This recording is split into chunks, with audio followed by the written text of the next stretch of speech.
எனக்கு நிறைய சாமியை பற்றிலாம் தெரியாது. என்னுடைய அனுபவங்களை மட்டும்தான் நான் எல்லா இடத்துலையுமே பதிவு செய்வேன். அப்படி ஒரு அனுபவத்தோடு உள்ள விஷயங்களை உங்களோட பகிர்ந்துக்கிறேன். எல்லா இடங்கள்லையுமே நான் சொல்வேன். அதை இங்கேயும் நான் பகிர்ந்து கொள்கிறேன். அற்புதமாக இந்த நிகழ்வுக்கு நிறைய ஃபோன் கால் பண்ணி மிக சிறப்பாக என்னை எப்படியாவது இங்கே வர வைக்கணும்னு இளவரசன் ஐயா அவர்கள் வர வச்சுட்டாரு. நேற்று காலையில் கூட கொஞ்சம் யோசனையாக இருந்த முந்தானத்து எனக்கு கொஞ்சம் உடம்பு சரியா இல்லை, தண்ணி ஒத்துக்காம கொஞ்சம் ஜலதோஷம் பிடிச்சி ஒரு மாதிரி இருந்தது. காலையிலே ஃபோன் பண்ணிட்டாரு, அம்மா கிளம்பிட்டீங்களான்னு கேட்குறாரு. அப்போ நம்ம கிளம்பிடணும்னு உடனே கிளம்பி நைட்டு 11 மணிக்கு இங்கே வந்து சேர்ந்தேன். என்னுடைய முதல் சந்திப்பு அவர் ஒரு 350-400 பெண்களை வச்சு ஒரு பெரிய கூட்டு பிரார்த்தனை பண்ணிட்டு இருக்கும் போது தான் ஐயா அவங்க என்னை சந்திச்சாங்க இளையாங்குடியில். அதுல இருந்து ஒரு நல்ல நட்பா இருக்காங்க. அகல்யாபாயை தமிழ்நாடு முழுவதும் சுற்றுப்பயணத்தின் போது ஐயா எங்களோட பயணம் பண்ணாங்க. அப்படி எல்லா நிகழ்வுகள்லையும் பயணம் பண்ணவர். இந்த 8வது திருவாசக மாநாட்டுக்கு நீங்க கண்டிப்பா வரணும்னு கேட்டுக்கிட்டதின் பேர்ல இன்னைக்கு அந்த நிகழ்வுக்கு வருவதற்கு அவரும் ஒரு பெரிய காரணமாக இருந்தார். இளவரசன் ஐயாவுக்கும் என்னுடைய வாழ்த்துக்களை வணக்கங்களையும் கூறிக்கொள்கிறேன். இப்படி எல்லாரும் சேர்ந்தாதான் ஒரு அற்புதமான பணியை செய்ய முடியும். எல்லாரும் அன்பே சிவம், ஒற்றுமையா இருங்க, அன்பா இருங்க. இறைவன் வேற எதையும் கேட்கவே இல்லை, சொல்லவே இல்லை. மனமது செம்மையானால் மந்திரம் செபிக்க வேண்டாம். மனசு முதல்ல செம்மையா இருக்கணும். இப்ப ஒரு அம்மா இப்ப இந்த கோயிலுக்கு போயிருக்கோம். நம்ம கோயிலுக்கு போறோம்னா பேசவே கூடாது. உள்ள கால் எடுத்து வச்சதுல இருந்து பேசவே கூடாது. இறைவனும் நாமளும் மட்டும்தான் பேசணும். ஆனா ஒரு அப்படி போட்டு விட்டு போறாங்க. யார் சொன்னது? அது இந்த குலநாசத்தை சொல்லல. உபதி எடுத்துட்டு போய் வீட்டுக்கு போயிட்டு பேரனுக்கோ பேத்திக்கோ மகளுக்கோ வயிறு வலிக்குது, உடம்பு சரியில்லைன்னா உடனே அந்த உபதி எடுத்து அப்படி வைத்தீஸ்வரான்னு பூசுங்க, குணமாயிடும். கொடுக்கிற விபூதிகளையும் குங்குமத்தையும் அங்க போட்டுட்டு வராதிங்க. எதெல்லாம் பாவம் எதெல்லாம் கர்மா அப்படின்றதுக்கு ஒரு புத்தகம் எழுதிட்டு இருக்கேன் நான். அந்த புத்தகத்தை விரைவில் நான் வெளியிடுவதற்கு இருக்கிறேன். அது தயவு செய்து இன்னையிலிருந்து கோயிலுக்கு போனீங்கன்னா இந்த 8வது திருவாசக மாநாட்டில் கேட்டுக்கிட்டது, கோயிலுக்கு போய் பேசக்கூடாது. அடுத்தது கோயிலுக்கு குங்குமத்தை வாங்கி வச்சுக்கணும். வீட்டுக்கு போயிட்டு அதை பத்திரமா வச்சுட்டு குழந்தைங்களுக்கு ஏதோ உடம்பு சரியில்லைனா இல்லை பள்ளிக்கூடத்துக்கு போகும்போதோ அல்லது வீட்டில் படுக்கும் போதோ அதை விட்டுட்டு படுங்க, சூப்பராக இருக்கும். அதை செய்யுங்க. ஏன்னா நமக்கு சாமி கும்பிடாதவங்க என்ன சொல்றாங்கன்னா, அவங்களுடைய மீட்டிங்கில் போனீங்கன்னா அப்படியே அந்த உபூதியை வாங்கும்போது அப்படி பவ்யமா வாங்குவாங்கப்பா, வாங்கிட்டு அங்கே போட்டு வந்துடுவாங்க. இந்த மாதிரி வார்த்தைகளுக்கெல்லாம் நம்ம ஆளாகணுமா? தயவு செய்து இன்னையிலிருந்து நீங்க மட்டும் இல்லை, உங்களை சார்ந்தவர்கள்கிட்ட எல்லாம் சொல்லி கோயிலுக்கு போகும்போது இறைவன் குங்குமம் எதுக்காக வைக்கிறோம்? சரி, அதுல கொஞ்சம் தான் இருக்கு. சந்தனம் எதுக்காக பூசுறோம் தெரியல. சரி, பரவாயில்ல. அந்த எனக்கு யாரு? எனக்குள்ள இருக்கிற ஆத்மா, அந்த சித்தரோட ஆத்மா தான். அந்த விபூதியை எடுத்து அந்த கண்ணாடியை பார்த்து அவன் அப்படி வைக்கும் போது இந்து மதத்தினுடைய அடையாளங்களை நீங்க பூசி அழகாக நான் ஒரு இந்து என்ற உணர்வோடு போங்களேன், எவ்வளவு அற்புதமா இருக்கும். இன்னைக்கு யார் இந்த மாதிரி குங்குமம் எல்லாம் வைக்கிறீங்க? எல்லாம் ஒற்றப்பட்டு தான் வைக்கிறீங்க. அது நெத்தியிலே நிற்க மாட்டேனுது, வாழ்க்கையிலே நிற்க மாட்டேனுது. இந்த மாநாட்டுக்கு பிறகு தயவு செய்து என் பெண்கள்லாம் அழகா குங்குமம் வைங்க. குங்குமம் தான் நமக்கு நெத்தி நிறையா அழகை தருவது. குங்குமம் தான் அழகை மட்டும் தருவதல்ல, அனைவரும் ஒன்று என்று கருதக்கூடிய மனங்களையும் தரும் அந்த குங்குமம். தயவு செய்து இந்த மாநாட்டுக்கு பிறகு இந்த 3 அடையாளங்களையும் அற்புதமாக தெரிந்து கொண்டு நான் ஒரு இந்து என்ற உணர்வோடு நீங்கள் வாழ வேண்டும் என்று இந்த 8வது திருவாசக மாநாட்டில் கேட்டுக்கொள்கிறேன். தயவு செய்து இங்கு வருகை தந்திருக்கிற என் பெண்களுக்கெல்லாம் ஒரு தகவல். இந்த தகவலை எல்லா இடத்துலையும் சொல்லுவேன், இங்கேயும் உங்களுக்கு அந்த தகவலை சொல்றேன். ஆண்களை விட பெண்களுக்கு ஒரு சக்தி அதிகம். ஆமாவா இல்லையா? ஆமாவா இல்லையா? ஆமா தானே? எல்லாத்தையும் தாங்குற பவர் யாருக்கு இருக்கு? நமக்கு தான் இருக்கு. அதனால எல்லாமே நமக்கு தான் கொடுத்துருக்காங்க.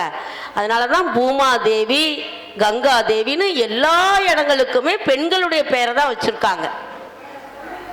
இந்த நாட்டுக்கு பாரத மாதான்னு பேரு. பெண்கள் அவ்வளவு அற்புதமானவங்க. ஆனா நீங்க யாரும் உங்களுடைய அருமை தெரியாம வாழ்ந்துட்டு இருக்கீங்க. நீங்க அற்புதமா வாழணும்டா. நம்மளால முடியாதது எதுவுமே கிடையாது.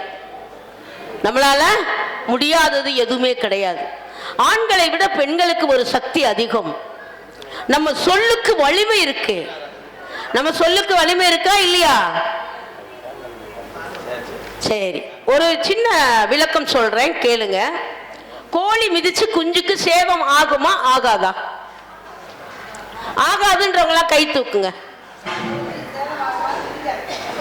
கோழி மிதிச்சு குஞ்சுக்கு சேவம் ஆகுமா ஆகாதா? ஆகாது. நான் உண்மையிலே உங்களை எல்லாம் ரொம்ப பார்த்தோன்னா நல்லா எல்லாம் அழகழகா உபதி பூசியிருக்காங்க, ரொம்ப அறிவான பிள்ளைங்களா இருப்பாங்க அப்படின்னு பார்த்தேன்.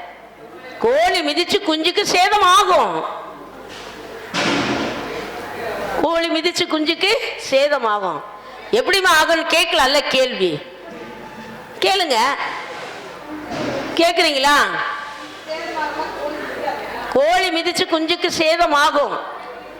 அதற்கான விளக்கத்தை ஒரே ஒரு நிமிஷம் என்னுடைய அனுபவத்தை சொல்றேன். இந்த தகவலை எல்லா பெண்கள் மத்தியிலும் போய் சேரணுன்றதுக்காக எல்லா மேடைகளிலுமே நான் இதை சொல்லிட்டு இருக்கிறேன். ஒரு அம்மா 18 வயசு பையனை ஒரு அம்மா காணோம். 18 வயசு பையன் காணா போயிட்டான். அந்த அம்மா எல்லா இடங்கள்லையும் தேடுது. எல்லா இடங்கள்லையும் தேடி எல்லா காவல்துறையிட்டையும் பதிவு செஞ்சு 6 மாசமா அலையுது. என் பையனை காணுமே, என் பையன் காணா போயிட்டானேன்னு தேடி தேடி அலையுது. அதுக்கப்புறம் ஒருத்தர் பார்த்துட்டு, ஏமா இந்த ரயில்வே போலீஸில் உன் பையனை பற்றி கம்ப்ளைண்ட் கொடுத்தியான்னு கேட்குறாங்க. அங்கே நான் கொடுக்கலையா, நீ கொருக்குப்பேட்டை ரயில்வே ஸ்டேஷனில் போய் வேணா கேட்டு பாருன்னா கொருக்குப்பேட்டை ரயில்வே ஸ்டேஷனுக்கு போகிறாங்க. அங்கே உள்ள போலீஸ்கிட்ட புகார் கொடுக்கறதுக்கு. அங்கே போகும்போது, ஏமா இந்த 3-4 மாசத்துல இறந்தவங்க ஆல்பம்லாம் அதில் இருக்கு, உன் மகன் இருக்கானா பார்த்துக்கோ அப்படின்னு அந்த ஆல்பத்தை தூக்கி போடுறாங்க. அந்த தாயோட எண்ணம் வேகமா பார்க்குறா. 2வது பக்கத்தில் அவன் மகன் இருக்கிறான். 2வது ஆல்பத்தில் அவங்க மகன் இருக்கிறான். ஐயோ என் பையன் இறந்துட்டானேன்னு காணன்ற நிலை போய் இறந்த தகவல் கேட்டவன, ஐயா எந்த ஆஸ்பத்திரியில் ஐயா வச்சிருக்கீங்க? ஸ்டான்லியில் தாம்மா வச்சிருந்தோம். ஐயா நான் பார்க்கலாம் போகலாமான்னு. ஏமா 3 மாதத்துக்கு முன்னாடி வச்சோம், அதெல்லாம் எடுத்து அடக்கம் பண்ணியாச்சுன்னு. அடுத்து அந்த தாயோட நிலை, எந்த சுடுகாட்டிலையா அடக்கம் பண்ணீங்க, அந்த இடத்தையாவது எனக்கு காட்டுங்க அப்படின்னு அந்த அம்மா திரும்ப கேட்குது. அப்போ திரும்ப சுடுகாட்டுக்கு பையனுக்கு அந்த அம்மாவை கூட்டிகிட்டு ஒரு போலீஸ் வர்றாங்க. நான் வேற ஒரு பாடி எடுத்து அடக்கம் பண்ணிட்டு இருக்கிறேன். அதெல்லாம் முடிச்சுட்டு வந்தவொடனே அந்த போலீஸ்கார் சொல்கிறாரு, உன் பையனை கூட இந்த அம்மா தான் எடுத்து அடக்கம் பண்ணாங்க அப்படின்னு. அந்த அடக்கம் பண்ண இடத்துல உட்கார வச்சுட்டு வாயில் அடிக்குது, கையில் அடிக்குது, வாயில் அடிக்குது, வாயெல்லாம் ரத்தமாக ஊற்றுது. ஐயோ ஒரு நாளைக்கு 4 தடவை சொல்லுவேனே, ஒரு நாளைக்கு 4 தடவை சொல்லுவேனே, அது மாதிரி ஆயிட்டானே அப்படின்னு சொல்லி அடிச்சு அடிச்சு அழுகுது. அப்புறம் அந்த அம்மாட்ட கேட்டேன், என்னதான் சொல்லுவம்மா அப்படின்னு. ஏழே நீ எல்லாம் அநாத பணமா தான்டா போவ, நீ எல்லாம் அநாத பணமா தான்டா போவன்னு சொல்லுவனே, அது மாதிரி போயிட்டானே அப்படின்னு அந்த அம்மா அழுகுது. என் அருமை பெண்களே, என் அருமை பெண் சமுதாயமே, சாதிக்க பிறந்த பெண்களே, தன்னம்பிக்கைக்கு உரியவர்களே, உங்க சொல் வலிமையானது. தயவு செய்து உங்களுடைய சொல் நல்லதாக இருக்கணும். என்னுடைய அனுபவத்தில் உங்களுக்கு நான் பதிவு கொடுக்கிறேன். இன்னையில இருந்து இந்த 8வது திருவாசக மாநாட்டில் இருந்து தப்பி தவறி கூட என் பிள்ளைகளை நான் எந்த வார்த்தையாலும் சபிக்க மாட்டேன்னு ஒரு முடிவெடுங்க.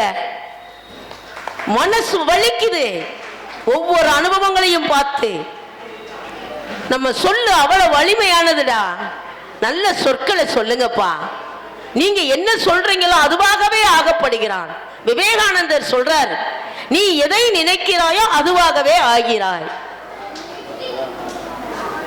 நல்ல சொற்களை சொல்லணும்.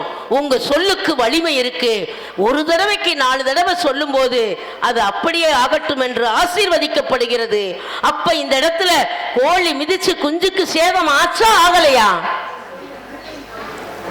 தாயோட வார்த்தை பழிச்சதா பழிக்கலையா? அப்ப ஆச்சு இல்ல? தாய் தானே சொன்னானு இல்லையே.